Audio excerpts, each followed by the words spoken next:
Q, who got a lot of levels from the bottom lane, so having overgrowth's also a problem. And Q is actually doing a nice little job. The crush will come from Lil, but with the leech seed already out burning, no reason to throw the paralyzing cast out just yet. But with Pasha moving over, this might be a better reason. In July, rotates in too. They go for another crush. Q is low, but the damage onto Lil is so high, the living armor won't protect him.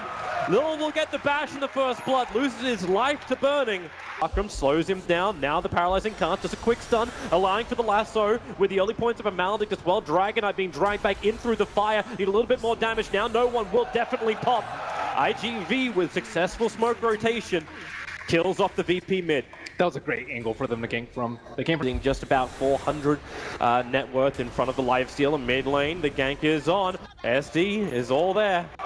Even the Darks here committing that wall, so they want to attack into the tier 1 tower. And you can see the effectiveness of Solo's kind of patented build. Do they see him? They see him. The sentry ward's there. Q's going to be revealed. A quick crush and a quick kill. Very deep into the Observer and Sentry, just to the southeast of the mid-tier 1. So it's the kill and a tier 1 tower trade-off here from VP and IG. Yeah, 3 of their Observer wards are set up in the mid lane. And they committed a lot just for a tree kill. Lost a T1 tower in the process, but Lil still kind of just away from his team, doing his own thing.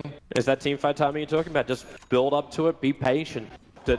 In the bottom part of the river, so VP smoke up. They're about to cross over with that Observer Ward that is see a lot, but in July, up on the cliffside, breaks it. The blind blink crush won't work. Tree Protector gets a huge holding. 5 caught inside of it with the Eclipse damage. Need to do more for the Darkseer. The back wall, it may be enough or will it? It's a 1-for-1 trade up. The Death Ward is doing its work, but the Bat Rider, it's IG.V coming out on top.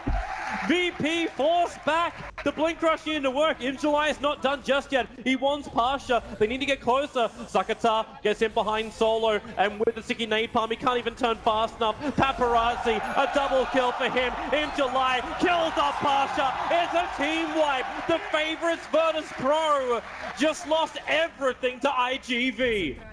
That was phenomenal positioning from the Bat Rider. He hit in the trees, he popped the smoke on the back line, and overall their positioning was just great. It's up the hill on the Ancients, and VP, they wanted to fight under the Observer Ward, but IG.Vitality, they didn't make the obvious play. Like a lot of solutions, it just pinged. Solo knew what was happening, so then they just jumped forward looking for the SD down to half-life. The back 3-man ball is run! VP! They hit the mark! In July has to force-starve himself away on low life. But the Luna and the Timber Sword will drop. Timber won't be down for long, thanks to Bloodstone charges.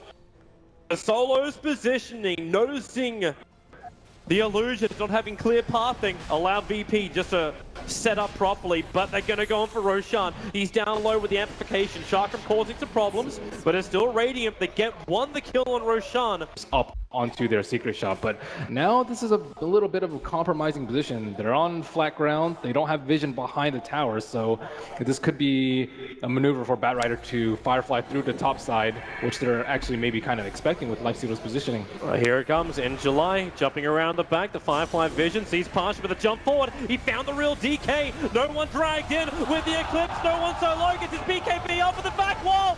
Space is being created now for Virtus.pro. The Eclipse still doing work. But will it be enough? The BKB Luna now wears off. Ramses, one more hit will do it. Burning looks for the body block. The force off up. The crush from Lil won't do enough. But maybe with the elusive beam, Slaughter trapped inside the base.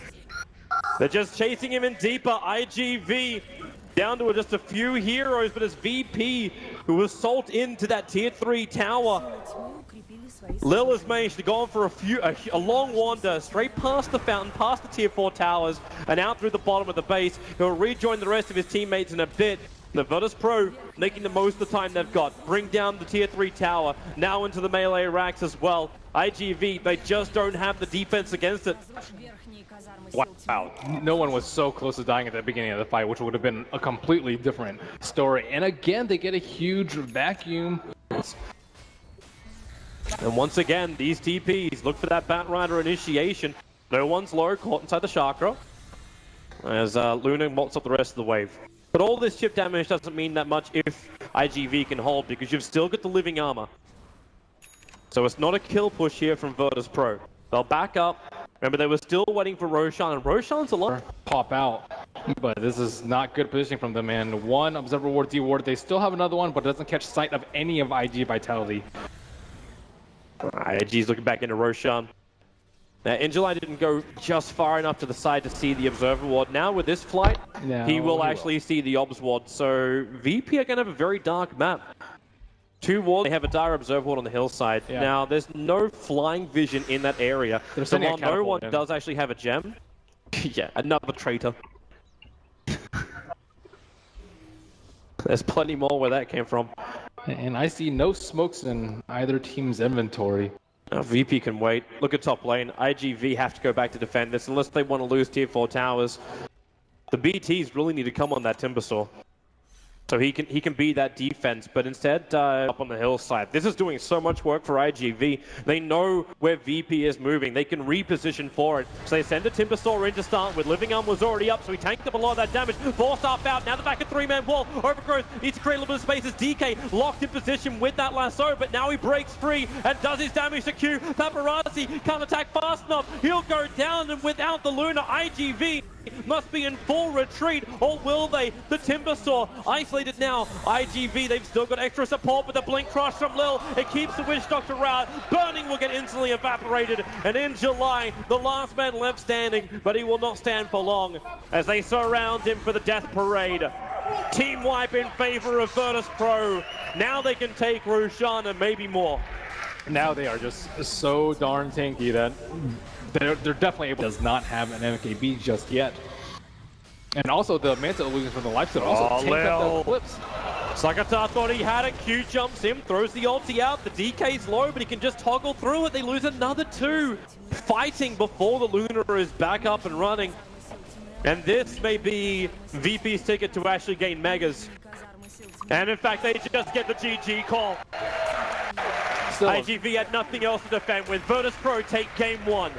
A very scary game for Virtus.pro, showcasing a little bit of the weakness, maybe a bit of predictability from the heroes that they run in the draft, and I think a lot of fortitude coming out from IG.Vitality with the Treant Protector pick, the way they played the early game, and that one team fight that they took around the secret shop.